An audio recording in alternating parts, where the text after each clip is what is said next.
You want to talk about an incoherent, discombobulated mess? Go watch the last episode of Checkmate Lincolnites. So I've got to talk about this, and I know I'm late to the party. But seriously, Anton Shea, this is the best you got? I mean, this thing got really weird. Really weird. Got really dark. And of course, so if you haven't watched it, spoiler alert, he starts out in the beginning. It's basically in two halves. So in the first half, he's having this back and forth with himself and the character Johnny Reb. By the way, if Johnny Reb is supposed to be a Southerner, why isn't he drinking like Tennessee whiskey or moonshine? You guys settle for Bud Light? Bud Light? But this was just laughable. And this whole comparison, see, being somebody of German heritage, I've always loved this, found this a scream. This comparison of the Confederacy to the Third Reich, I don't think so. I mean, I don't remember not just Jews, but millions of ethnic Polish. You have the Slavs, the Serbs, the Czechs, even Russians, Romanians, who were killed under the Third Reich. That didn't happen under the Confederacy. And Hitler was a dictator. The Confederacy had a constitution. They had a federal republic. By the way, Anton Shea, did you know that Hitler praised the Han Chinese and called the lower white British classes subhuman? And he took out anybody who got in his way, clergy, Jehovah's Witnesses, went after homosexuals. Not a nice dude. Tore down statues, burned books. Oh yeah, in the name of social justice. As I've mentioned before. So let's get into this. And of course, I'm just going to share the audio with you on this channel. There are no fancy graphics. What you see is what you get. And thank you again for watching and subscribing if you've been with me for a while. So let's get to this for the sake of time. Here we go. The part of the last episode of Checkmate Lincolnites, the Cornerstone of Johnny Reb. And if you have kids, do not watch the last scene of this epic battle, last scene of this episode with your kids, because it gets quite graphic. Like I said, dark, graphic, very grotesque. And I really don't think that that's how people were back in the 19th century. Yeah, they may have had racist views, but you say that people were evil incarnate. So let's get to this. Here we go. Sir, I'm afraid that you are confusing the causes of war with the cause of secession. The two are linked, but not the same. Two different things. Secession may have been about slavery, but the decision to inaugurate war was entirely Lincoln's. The Federals could have just let the South peaceably go. Johnny, buddy, you're my brother and I love you, but that's incredibly fucking naive. Now this is where he backsteps, where he backtracks. Interests of self-preservation, if it's at Wait, all what? Nations so. are what? Let me go back to that part again here. Let me see. You're talking about nations. What? Self-preservation? What? But that's incredibly fucking naive. Nation-states Pardon the will language. always act in the interests of self-preservation if it's at all within their power to do so. Nations will act in the interest of self-preservation if they're in the power to, or if they have the power to do so.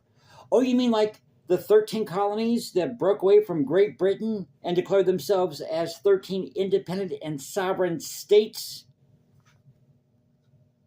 Or what about these nations in Europe? France, England, Spain, Germany, Greece.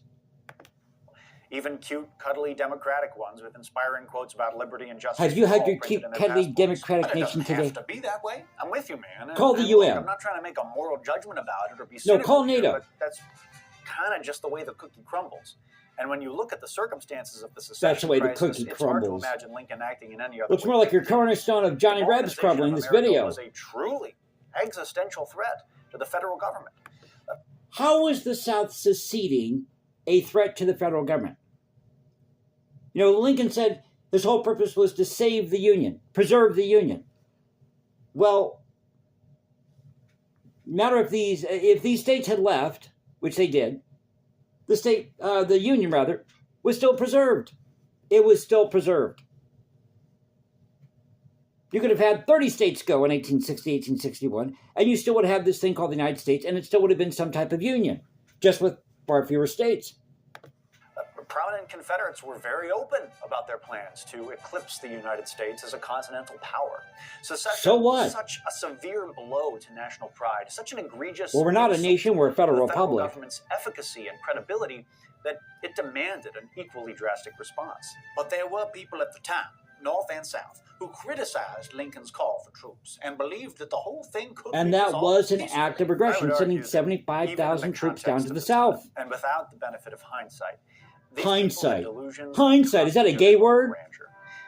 Everybody with their head on straight in 1860 and 61 knew that secession would be an armed conflict of some kind. Doesn't have to be. They knew it. And all they had to do was let the South go. A civil war was a far lesser calamity when compared to the in the South, and They believed the explicitly white supremacist Herrenvolk democracy of the new Confederacy was well worth fighting for.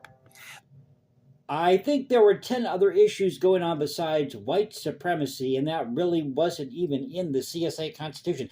I don't know anywhere in the CSA Constitution that talks about white supremacy. Yes, it talks about slavery, and yes, you had people who made statements like Alexander H. Stephens, which we'll get into in a moment here with the Cornerstone speech. But there's nothing in the Constitution, in the CSA Constitution, that talks about white supremacy. The most famous evangelist of this new vision of American government in 1861 was, ironically, a man who had up until then been a staunch Unionist, Confederate Vice President Alexander Stephens. Yes, who also was a staunch Unionist, John C. Calhoun. A crowd of 2,000 people gathered in the Athenaeum Theater in Savannah. I am a states' rights, I am a conservative, and because I am a conservative, I am a states' rights man. John C. Calhoun, a staunch Unionist who believed in secession, states' rights. Savannah, Georgia, to hear Stephens speak about the core principles of the fledgling Confederacy. He had only just returned home to Georgia after attending the Confederate Constitutional Convention in Montgomery, Alabama, wherein he had played a major role. Mounting the stage to a thunderous applause, he said, "We are in the midst of one of the greatest epochs of our history. The last 90 I got a good response to this. Just hold on, folks. Eras in the history of modern civilization.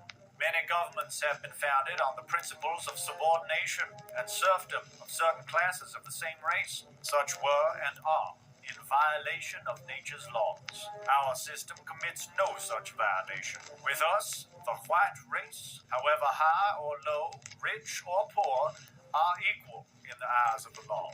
Not so with the Negro. Subordination is his place." Now, why would Alexander H. Stephens be saying this? Because I suspected the Cornerstone speech would rear its ugly head at some point in this episode. Whoops, I backtracked a little bit. But that's right, Johnny Reb. So the reason why this was said is because this reflected a view that was seen by a lot of people in the North, people in the South, even some people out West. Because a lot of these people, Anglo-Saxon heritage, were treated like crap in places like England and Ireland and Scotland. So let me move forward here for the sake of time. So let's get to this quote by Jefferson Davis. But before I do, this is what Leland Stanford had to say about the Asians in California, 1862, during his State of the State address. He was governor of California. "To my mind, it is clear that the settlement among us of an inferior race is to be discouraged by every legitimate means. Asia, with their numberless millions, sends to our shores the dregs of her population. Large numbers of this class are already here, and unless we do something early to check their immigration, the question which of the two tides of immigration, meeting upon the shores of the Pacific, shall be turned back, will be forced upon our consideration."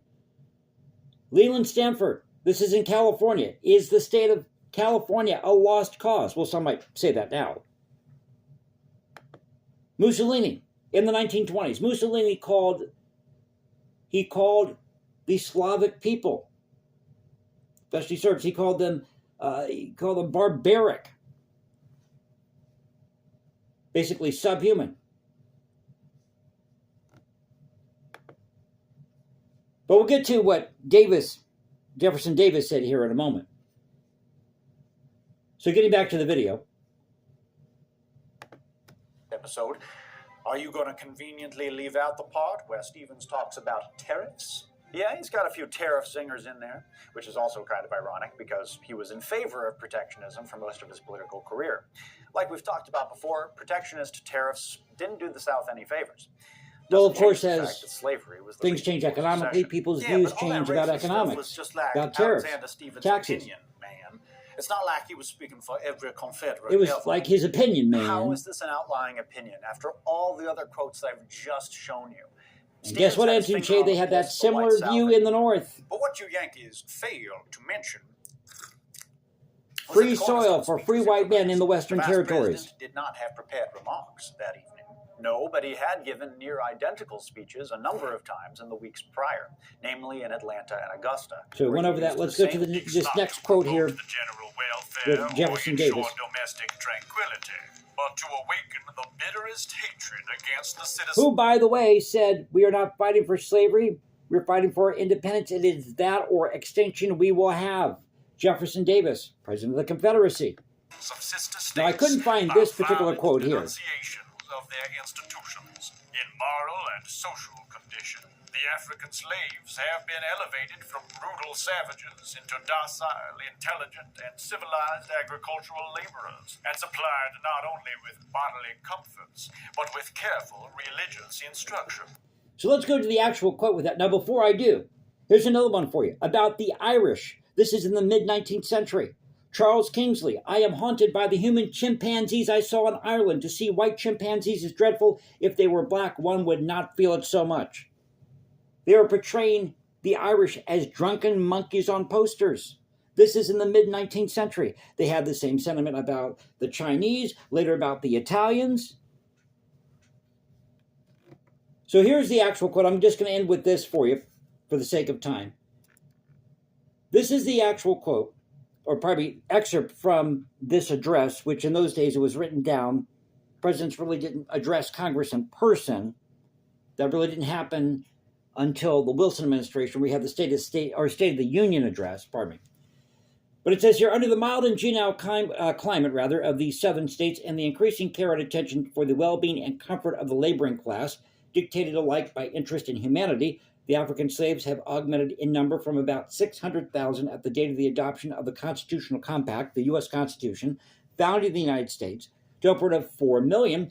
In moral and social condition, they have been elevated from brutal savages into docile, intelligent, and civilized agricultural laborers, and supplied not only with bodily comforts, but with careful religious instruction.